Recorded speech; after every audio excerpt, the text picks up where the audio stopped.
Hello, this is Danny from Danny Design Studio. Thank you so much for joining me again today. We're on day 6 of the 12 Days of Christmas series.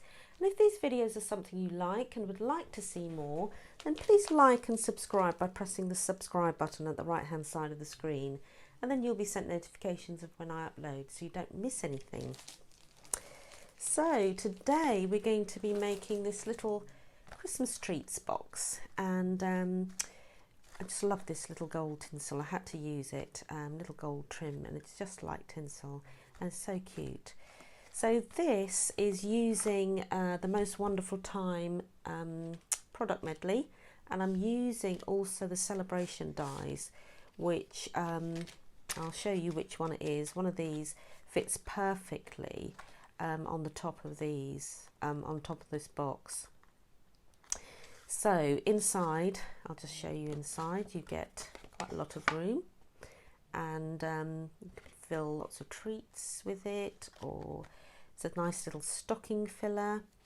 And I'll just show you where it is in the catalogue. This is in the Autumn Winter catalogue on page 7, and this is using the product medley here. But if you don't want to use the whole medley, you've got this little refill kit, which is quite sweet.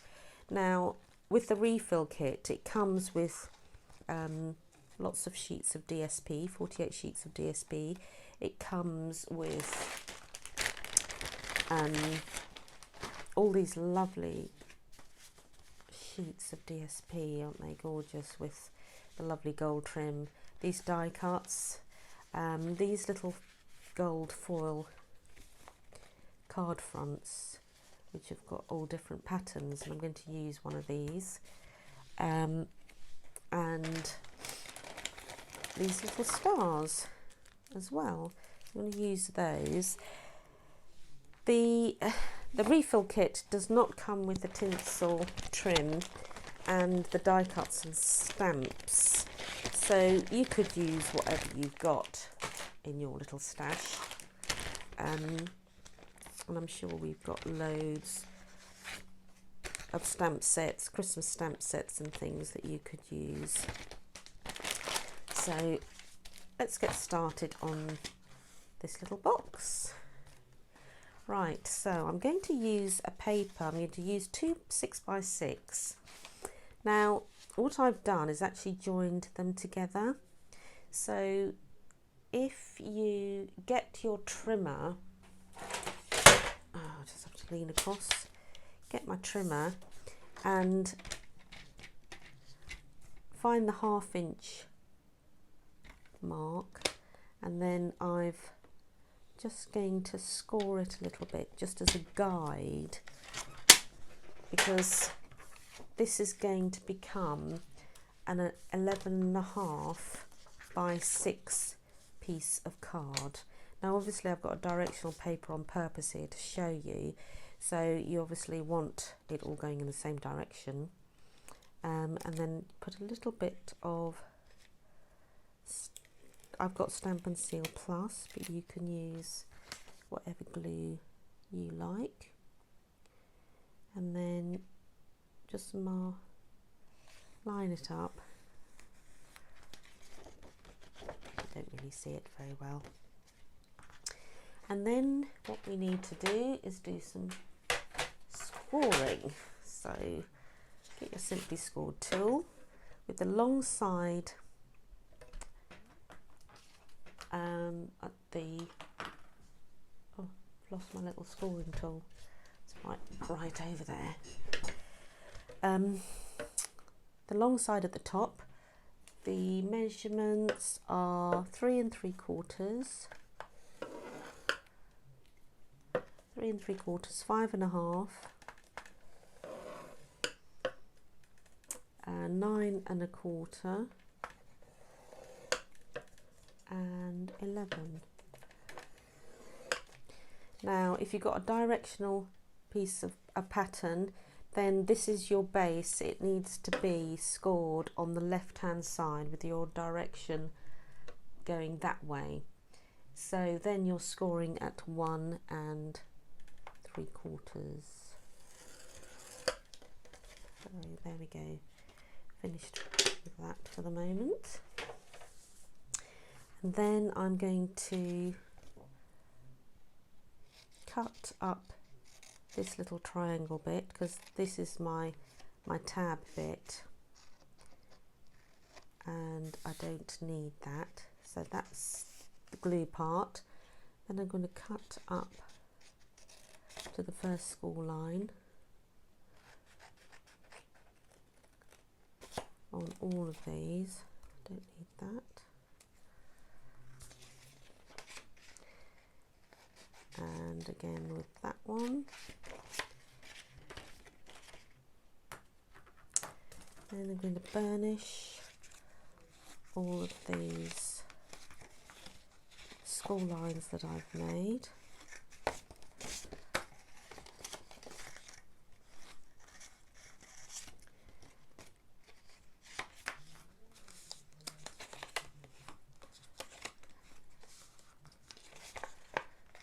It would have been better if I'd have done it before I actually cut it, but never mind.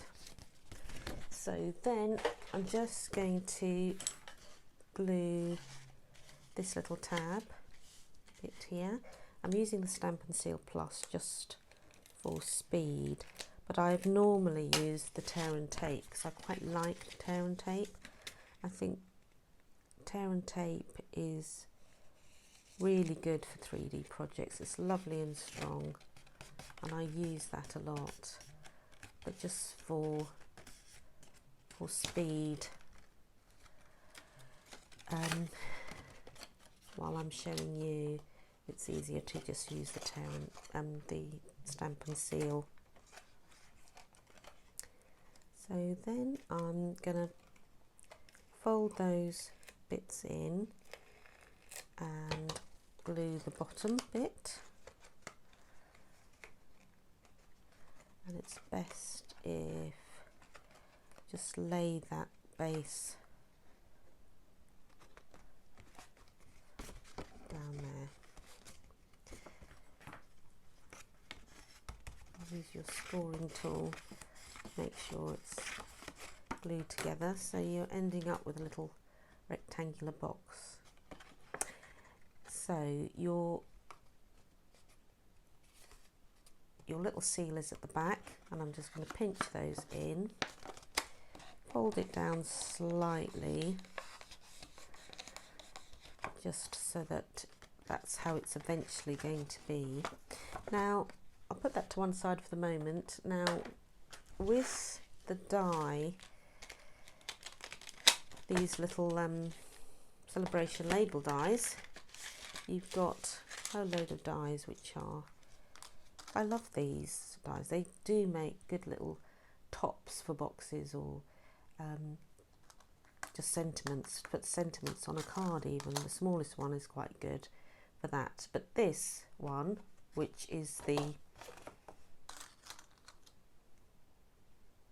not that one, second to largest is that one. Yeah, that's it. And it fits perfectly on the top of this. So I'm going to use that. Now the first one I did, I cut one out and I used, they've got little bits in the centre. We've got 4 of these, and you can put that and have a little sort of nice little flowery bit at the edge, but I'm not doing that for this one because I'm going to use the foil cards within the pack, and it fits perfectly. The die fits perfectly on here, and I think there's enough going on in the top without having little details on it, so I'm not going to use that for this one. So I've already cut that out so that it saves a bit of time, and it's here. So then you need to score it in the middle. Get it anywhere on your scoreboard, or you can use your trimmer, whatever you like. And then this bit you need to score. So line it up and then score down the bottom, from the top to the bottom. And then if you burnish that, and that is going to sit on the top of your box like that. So I am then now going to use my tear and tape, because it's a little bit fiddly to fit it on, and I think this works for me. You could use the stamp and seal, but you have to know for certain where you're going to place your card at the top and get it right first time. So this is a little bit tricky.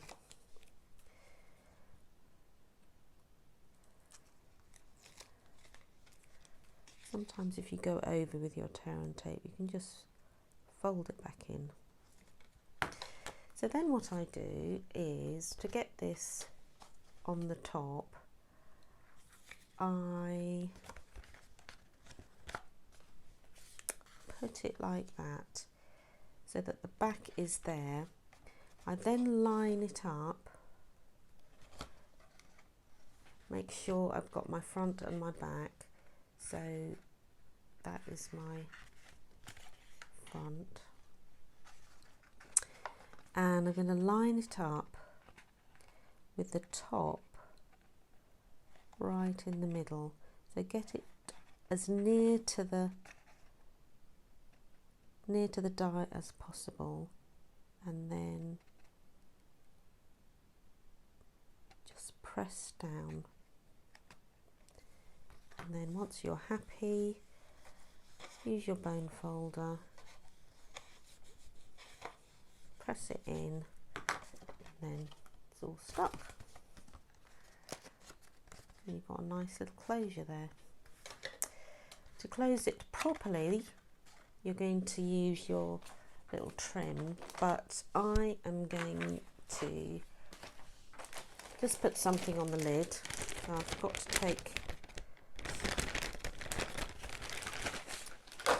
to choose one of these little die cuts. So I've used that before, I think I'll use that one. So the most wonderful time, I'm going to use, quite like that one, Deck the Halls. Should we use that one?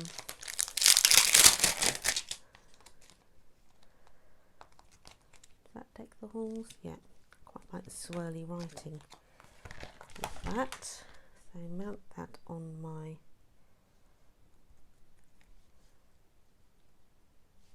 little and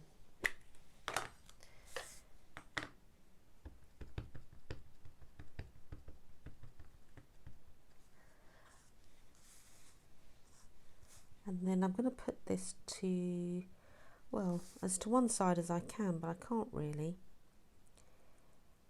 I'm just going to pop it to one side, but I'm just going to put that on there.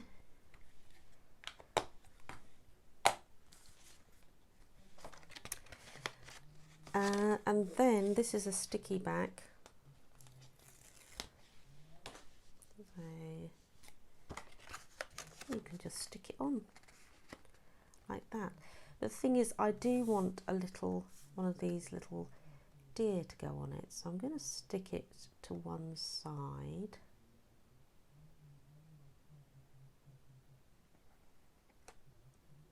Like that. Now I'm then going to have the deer in the way, so I think I'm going to have to just put a little few stars in place instead, because the deer is going to be in the way of the little tinsel trim, so I'm just going to decorate it this way, I think. and you've got these lovely little stars as well, so we can use that to jazz it up a little bit. They're quite sweet. Pop that in the middle.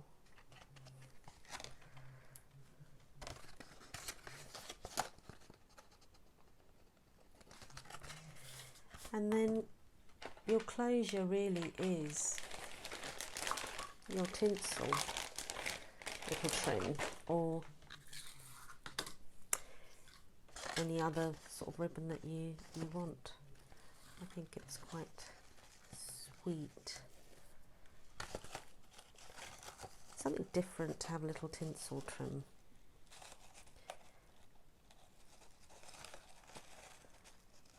You've got no closure on this box, but basically whatever you use, the ribbon is going to be your closure.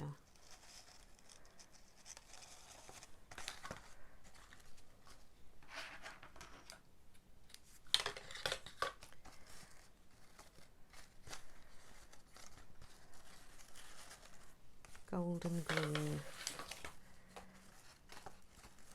This is just fun, isn't it? Deck the halls. So that goes with my other one, No Peeking Till Christmas. They're quite cute, aren't they? So that's it. Thank you very much for joining me today, and in the meantime, happy stamping, crafters.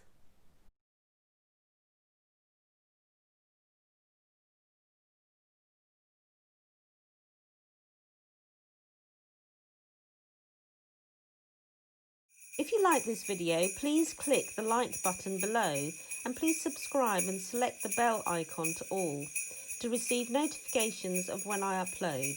Thank you.